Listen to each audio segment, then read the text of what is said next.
So this is an actual case. We have a client that came to us. He had some Northwestern policies, and we put some Guardian policies in place.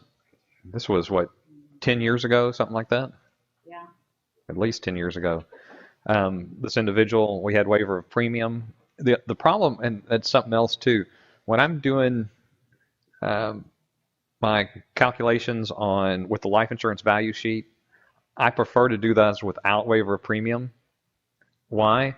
Because it's not something they can get elsewhere. It's an additional cost. It's a pure drag on the policy for a benefit that's not available with other assets. So if I'm doing a comparison of one asset to another, it's not a valid comparison to add waiver of premium as a cost to my life insurance policy because they don't have an offsetting benefit on what I'm comparing to.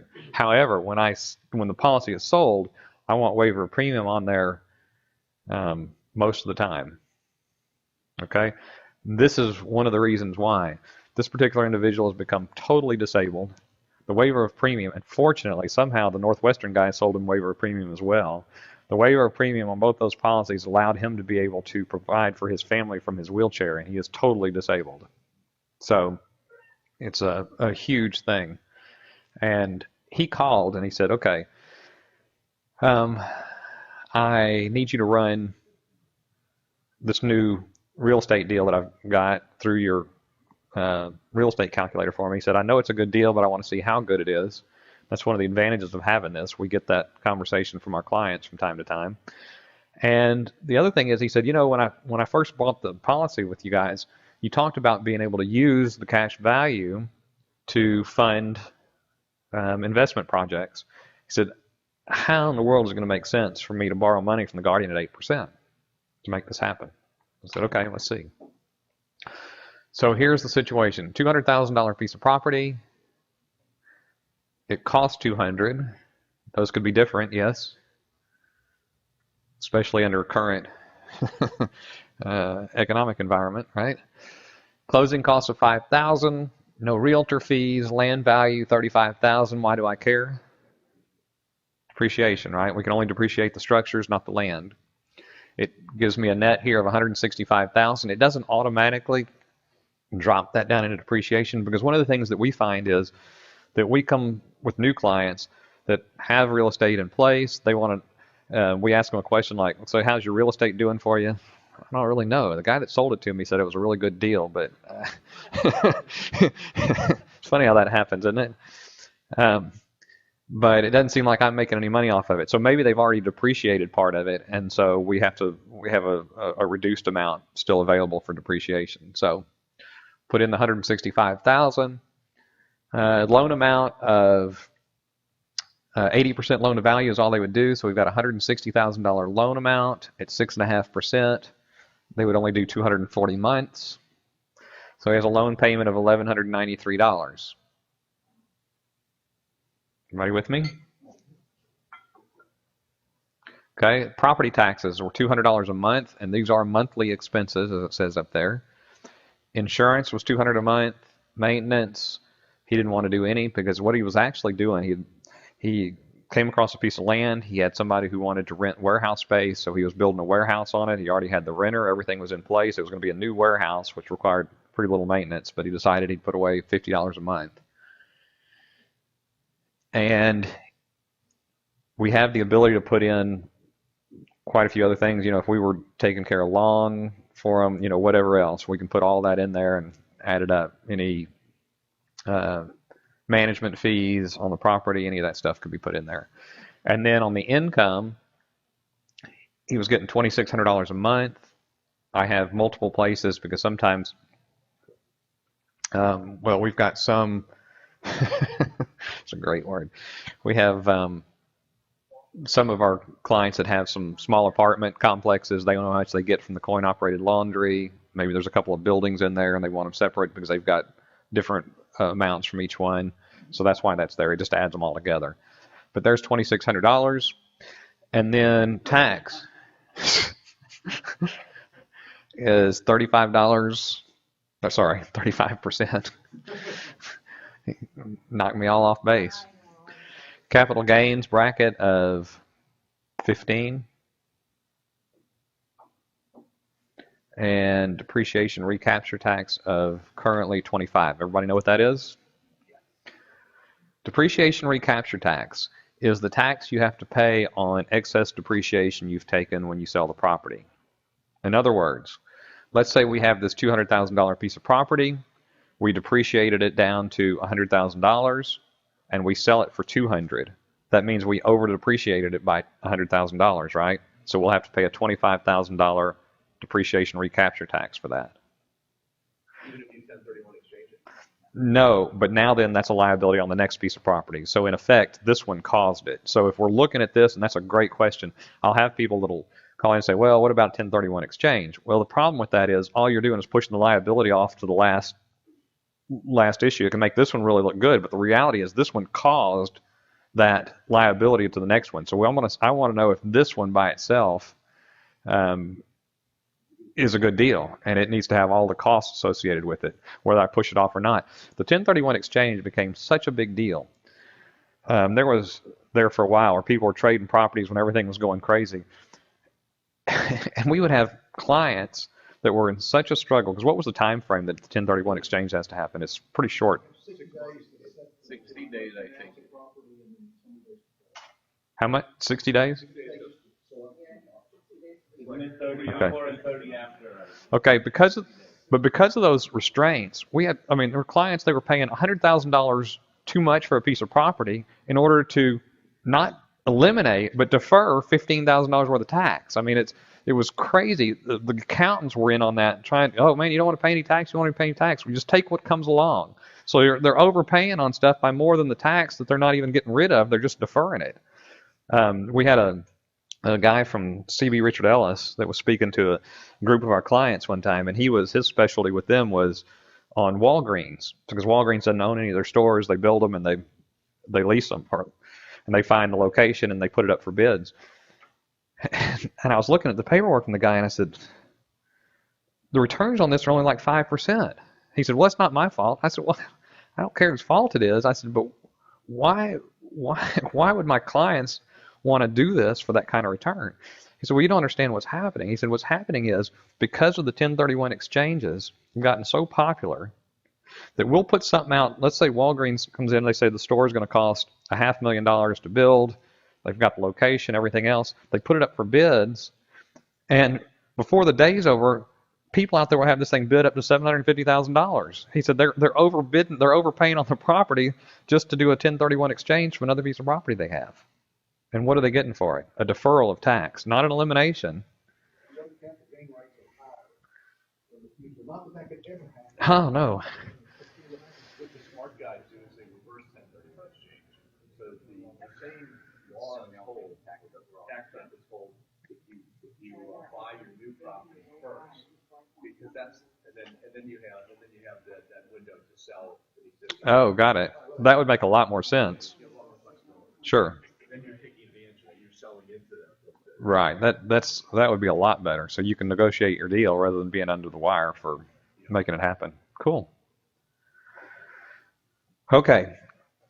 So let's go back to that, just so we understand. What would happen if we depreciated this property down to 100, but we sold it for 300?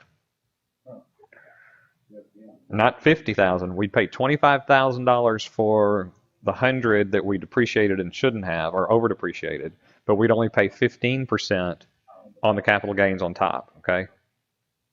So we'd pay $40,000 in a situation like that. Right. Okay. All right. Real estate professional. We won't use that. Do we know what that is? Or personal? No, yeah. Do we know what real estate professional does for us? More than just the earnings on the property is actually what it is. Yeah. So if real estate is not our primary profession, and we have to log 750 hours a year, and I mean logs, the IRS is looking for logs because there's a lot of people that declare themselves real estate professionals of real estate work. So it either has to be your primary occupation, or you have to log 750 hours of real estate work in order to be a real estate professional. What does that do for you? It allows you to take losses in excess of your earnings. on the property. So then you can take it not against passive income, but you can take it against earned income. If you are not a real estate professional and you have losses in excess of your earnings, you get to roll that forward. So you don't lose them, you just don't get to use them right away. Okay? To me, it's probably not worth it because it's a lot of work keeping up with all the logs, number one. But then number two, why is the property going to have losses in excess of the property value?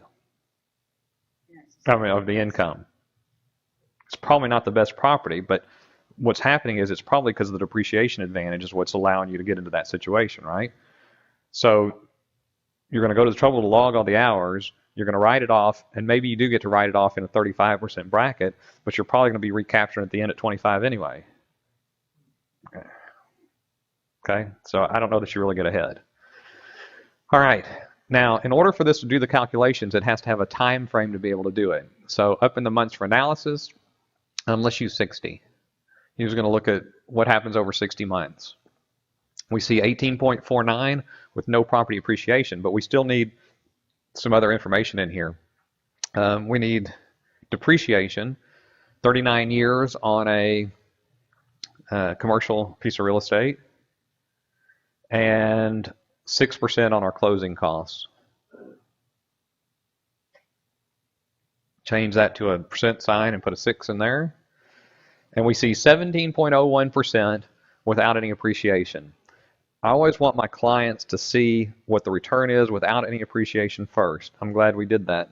And there were a lot of properties in Phoenix and Las Vegas and other places that people couldn't cover the note with the rental income, and they were planning on making the thing work because they were counting on 25% appreciation every year forever.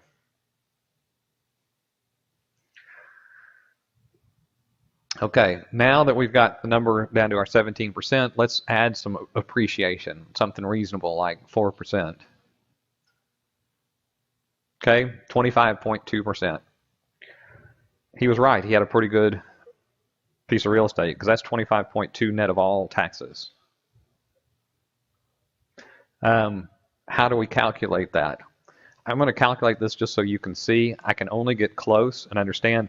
This calculator goes month by month and looks at all the detail. It takes into account the fact that we get a mortgage interest deduction, but that mortgage interest deduction is getting smaller and smaller over time, month by month, right?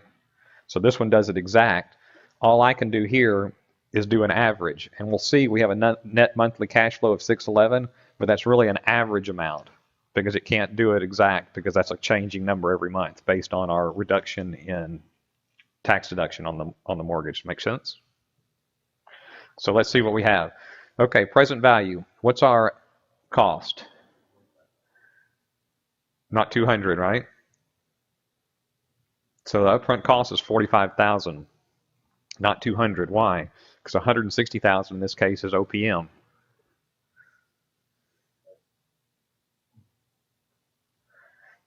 Monthly payment. Let's change this to monthly and end. Okay, that 611 is positive cash flow, which means money coming out of the property to me. So how do I enter it in this calculator? Positive or negative? Negative, right? It's coming out. It's not going in. So I'm going to put minus 611. And future value of 80,686 over 60 months is 24.5. That's as close as I can get. The calculator gets it right on. I can only get in the ballpark. Everybody got it? Believe it? It works? Okay. So let's look at the second part of this question, and that is, why would I borrow money at 8% to make this happen on the differential? Well, let's see. So we had $40,000 here on the second mortgage. Pay it back at 8. Could I pay this back over the same time frame as my primary mortgage? Whatever I want to do, right? So let's do that. We'll pay it back over 240 months, and that moves my rate of return to 105.52%. Now, I don't like the adage, if it looks too good to be true, it is. because everything of value looked too good to be true before it was invented, didn't it? From electricity to the car to running water to whatever else. However, I do think when something looks too good to be true, we ought to at least check it out and make sure that everything's correct. So let's do that. Let's get our rate calculator.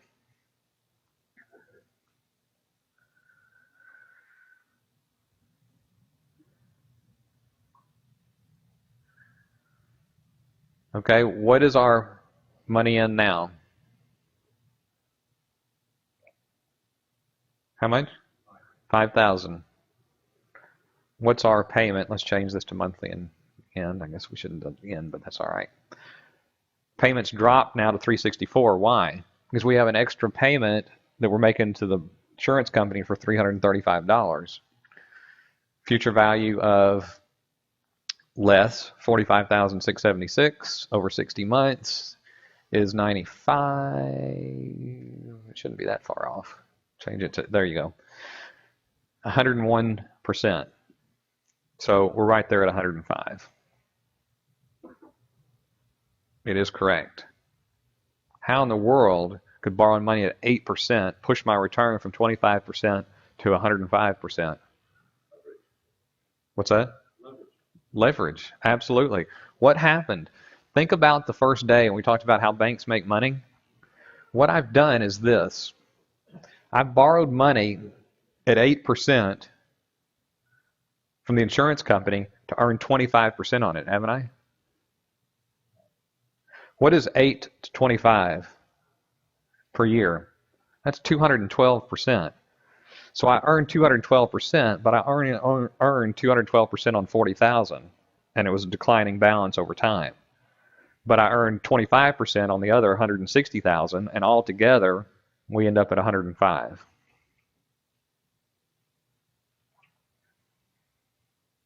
So for the real estate guy who's got cash sitting around, is this maybe something that might appeal? He's got cash sitting around at 0. He could put it where it's earning closer to 5, still have access to it to make his real estate deals turn a much better rate of return.